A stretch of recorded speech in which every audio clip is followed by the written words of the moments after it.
Now on Indianapolis This Week, the end of the road for the General Assembly, including the final hour's vote to approve short-term road funding. Full reaction from lawmakers and our political insiders. Plus, a Sunday morning exclusive. Could you put to rest all that chatter that you left office because of the RFRA debate? Yeah. Former Lieutenant Governor Sue Ellspermann on why she left the office and what she believes the state's focus should be to save jobs in Indiana. From RTV6, Indianapolis This Week. And thank you for joining us here on Indianapolis This Week. And besides joining us on air, we would love for you to join the conversation with us right now on Twitter at our official account at Indy This Week. Let's get right to it. The General Assembly session finishing for the year. The legislature passing a short-term plan on road and bridge repairs during the frantic final hours of the session on Thursday night. Plan finally coming together after weeks of negotiations between Republican lawmakers and Governor Pence. But it also guarantees another debate on the issue next year when lawmakers return. Other key moments, giving schools a reprieve from those rough I-STEP scores from last year, then voting to get rid of the test altogether, and rejecting the proposal that would have added civil rights protections for the LGBT community.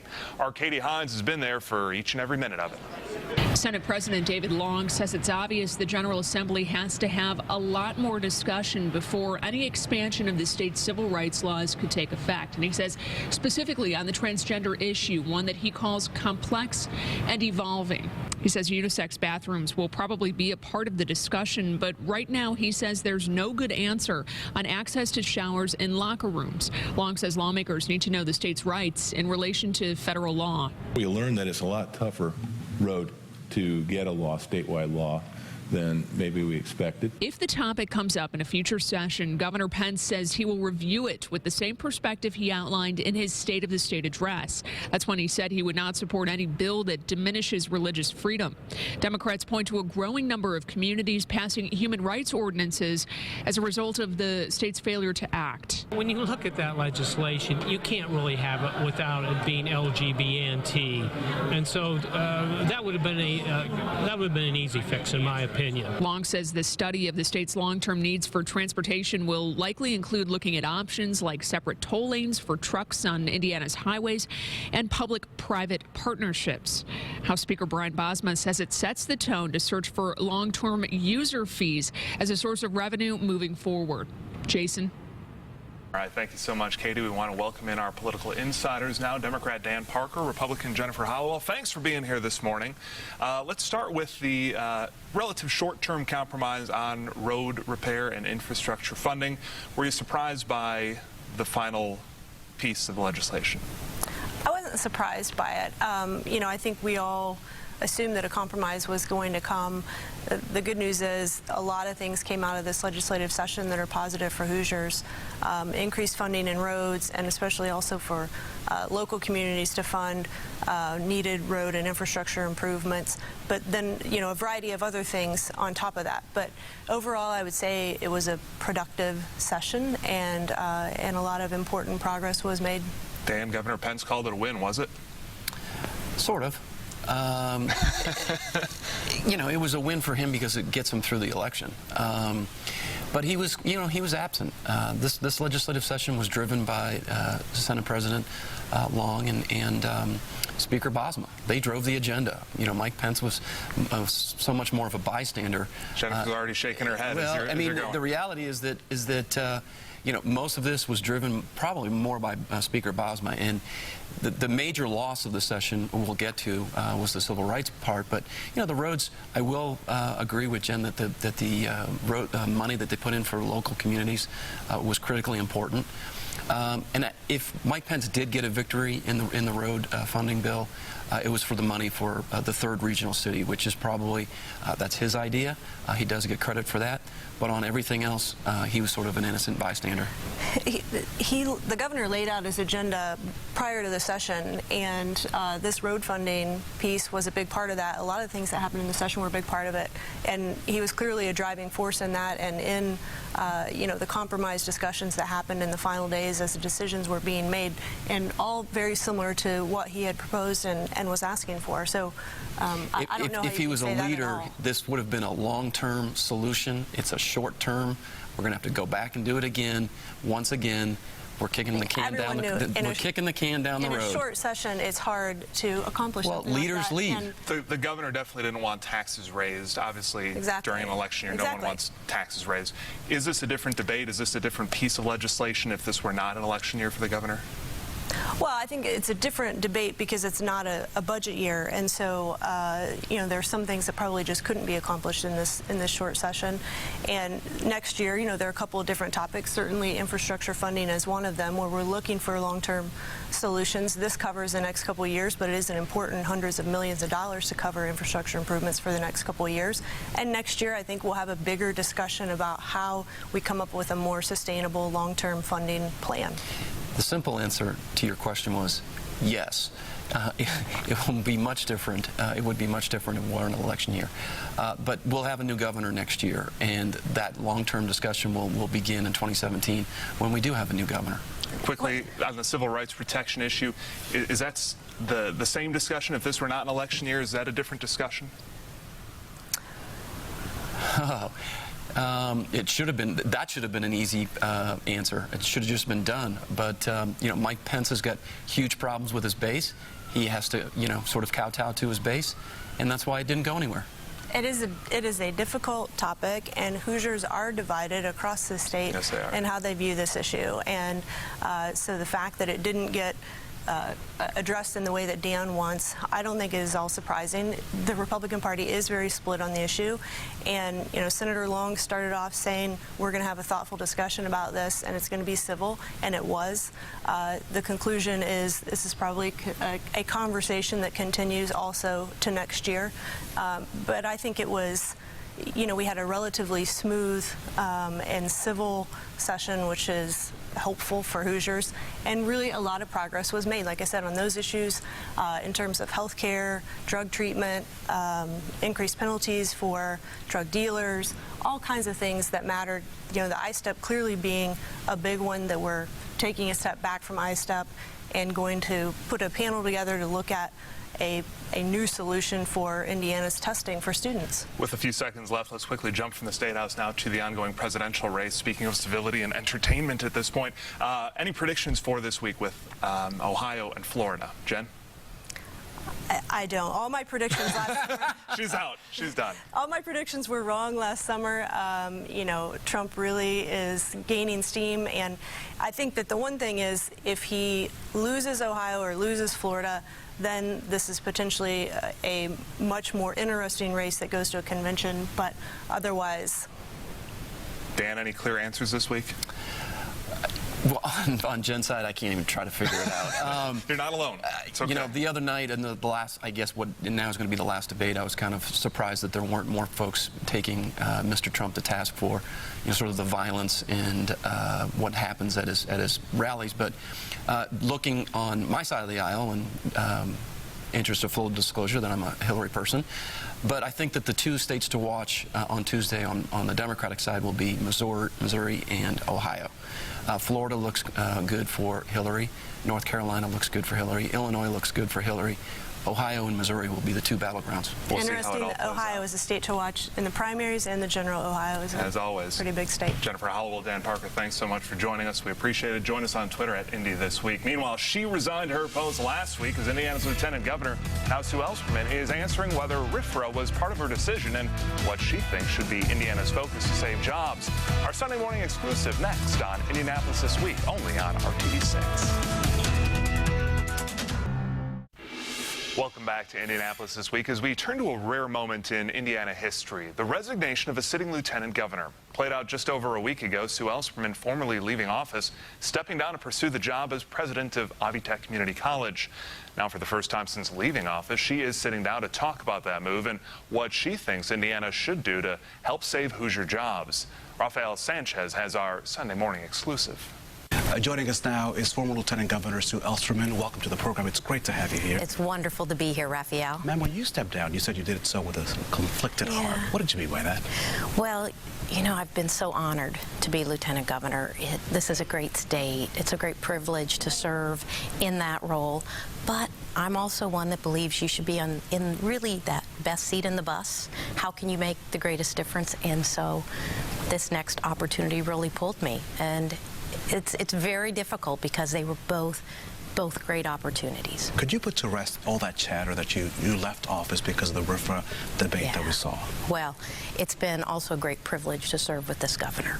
We've had a great relationship, and I'm very proud of what we've done, and that wasn't the issue. It was really the opportunity. You headed a number of agencies, so under your tenure, you had a lot of work to do. Yeah. And you had many accomplishments. What are you most proud of? If you could pick, I'll give you 3 or 4. Okay, because, good. Right, because you had how many agencies? I always kidded 6 you. agencies. Yeah, I always said you had like 20, right? 6 agencies. But, you know, very proud of what we've done in agriculture, standing up AgriNovus, great new public-private partnership which will drive agricultural innovation forward. In housing, it's the blight elimination program. We'll take over 4,000 of our worst of the worst homes down in Indiana as a result of very innovative work done in that agency. In tourism, we've, with the state support, the legislature's support, almost doubled the investment in tourism, and we're seeing now almost $8 returned in Indiana for every dollar of a taxpayer that's been invested. All of those are great accomplishments, and there's 100 more that I'm proud of, but it's the great employees we have in state government, the great initiatives, the energy, the public-private partnerships, all working in concert to make a difference. On the west side of Indianapolis, we are seeing a facility known as Carrier. Those jobs will begin phase out sometime in 2017. One of the challenges that you've posed as you think ahead is what to do with this workforce. Right. This post-secondary education. Is the workforce trained for those jobs of the future? First of all, what would you say to those Carrier workers who are now having to figure out, what will I do with these skills that I have? You know, I think their situation is not different than many of us. We're all going to need to be skilled up throughout our careers, right? Very few of us are going to go for one post-secondary something or go from high school into a career and not need additional training. So really it's a wake-up call for all of us that even with a terminal degree like a PhD that I have, I expect that I'm going to need more training as I go forward in my career, and we should all see that. So for those workers, I want to say there's great opportunities if you're willing to skill up. And in Indiana, we have great institutions of higher education, from our 4 years to our 2-year universities like Ivy Tech and Vincennes University. We have great opportunities, and as a state, we are prepared to come along and be that partner to help individuals get those skills. The presidential campaigns may come through Indiana as they did back in 2008. You supported Carly Fiorina. She's now supporting Ted Cruz. What do you make of your party and where it stands this week? You know, it's not a surprise to folks here that I've been one to always speak on the side of political civility. So I can just say honestly, disappointed at the national level that we've allowed, and the media has allowed, the conversations to go in the direction they went. That said, going forward, I hope we can find both sides of the aisle strong candidates that will have our American interests at heart. And that's, I think, what every Hoosier and every American is searching, is to find that candidate. And I'm not prepared yet to say where I'll land, but I thought Carly Fiorina was a strong candidate. Of course, I'm always going to stand behind good female leaders that I think have our interests in mind. So we'll see. This is going to be one interesting election year, I can tell you that. Do you think we'll ever see a female governor? We now have had 3 lieutenant governors, Kathy Davis, right? Yourself. Yep. Becky Skillman. Do you think we'll ever see, and I'm not trying to push anyone out of office or in office, but do you think Indiana will have that person? Yeah, sure. Sooner than later. You know, we're seeing the numbers are starting to come in our favor. You look at our senior levels at the State House, our elected statewide, almost all female. We're seeing more seniority in the positions we're in leadership. But that said, we don't have nearly enough women running, state and Congress and president. We've got to do more there, and that's an area I'll stay very involved, because like you, I really won't be satisfied until we do see that happen in Indiana somewhere in the future. We just need many more qualified women. We know they're out there in the workplace. We know they're leading all kinds of organizations across our state and our nation. We need to see them step into those roles as well. We'll welcome you back. We thank you for being so gracious. Thank you so much. Raphael. Our thanks to you both. Coming up, taking steps to fight heroin in Indiana. And are we about to get that report on the Benghazi investigation? We talk both issues with Congresswoman Susan Brooks next. You're watching Indianapolis This Week on RTD6. We're joined this morning by Congresswoman Susan Brooks. Congresswoman, thanks so much for being here. Great to see you as always. Great to be here, Jason. Let's start with the issue of heroin right now, not just in Indiana, but really the entire Midwest and the entire country right now. You've been doing a lot of work on this lately. Tell us about your efforts. There is a national epidemic. The problems that we're seeing in Indiana, they're seeing all across the country. I have a bill that we're trying to move, and I know the Senate is moving a bill to focus on the prescription practices of physicians and those who prescribe, because we know that most of the heroin addicts often start with other prescription pain meds, and then when they have a more difficult time getting that, they go to the easier version to get, but often the more dangerous version of heroin.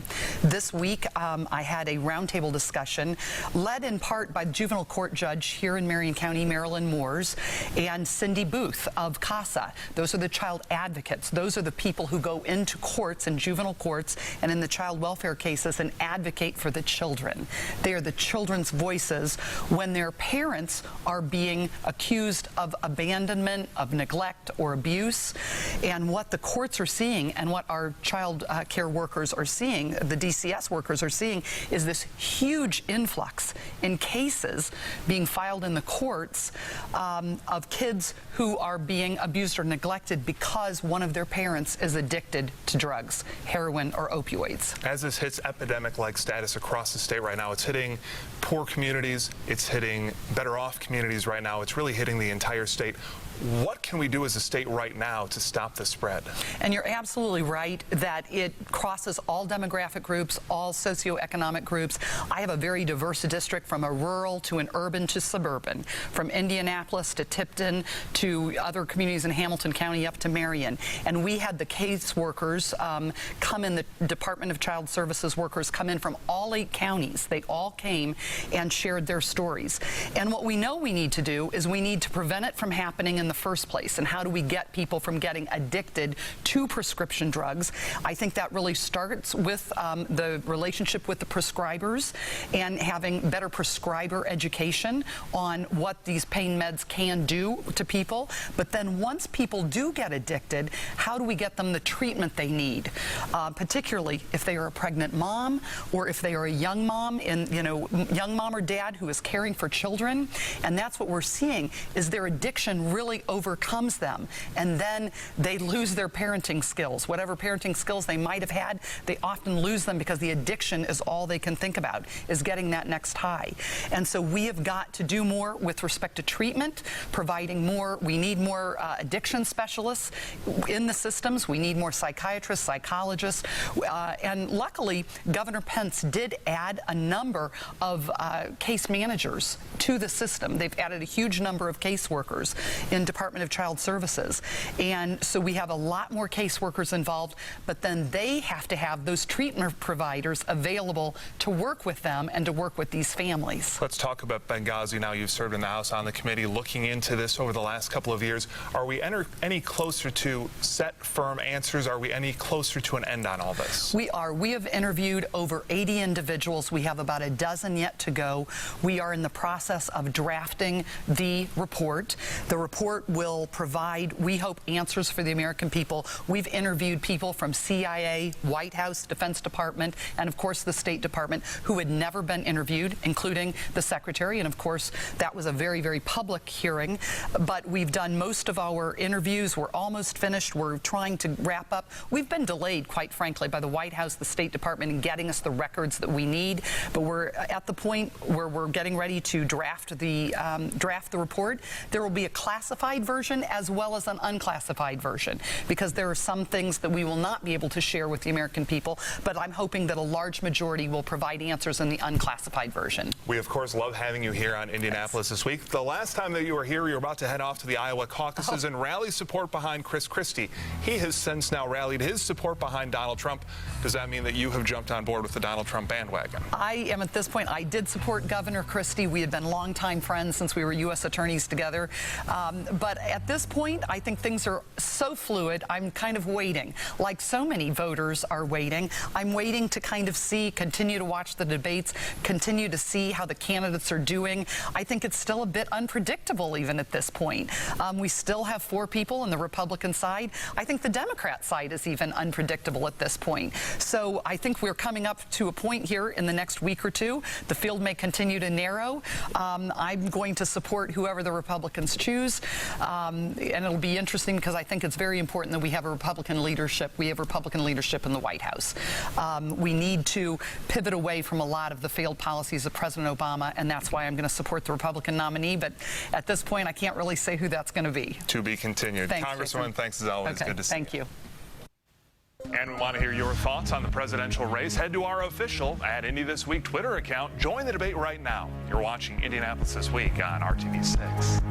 For Katie, Raphael, and our entire team, have a fantastic Sunday, everyone.